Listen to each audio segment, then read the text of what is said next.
bushaara dadweynow idinkuna balkhayr dhaha muddaan sugayseen meherad maaraysa mashaakilka maqaarka jidhkiyo mug idil ahaan meeqaamka sare miyaad maqasheen forever living product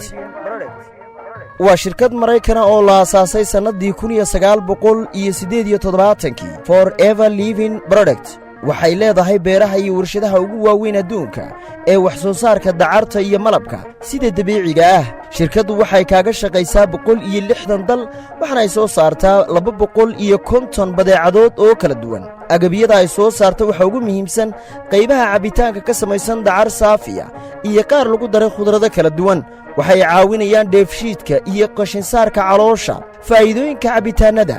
kow calool istaagga gastriga iyo qashinsaarka jidhka oo dhan 2 lafa xanuunka dhabarka jilbaha iyo lafaha oo dhan 3 mid carruurta la siiyo oo ka caawiya dheefshiidka caloosha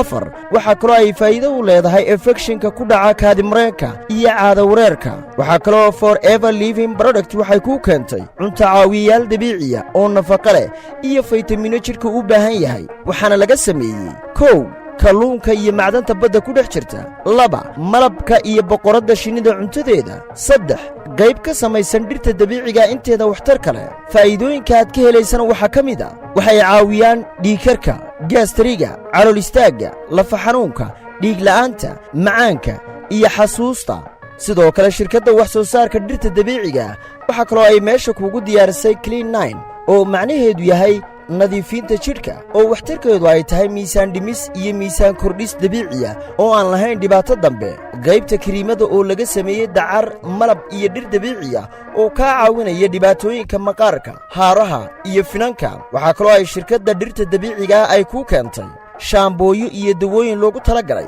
koritaanka timaha iyo joojinta timaha daadanaya shirkadda forever living product waxa ugu caansan ee ay soo saartaa waa dawada ilkaha lagu cadayo oo daweynaysa infekshinka ciridka ku dhaca oo ka samaysan dacar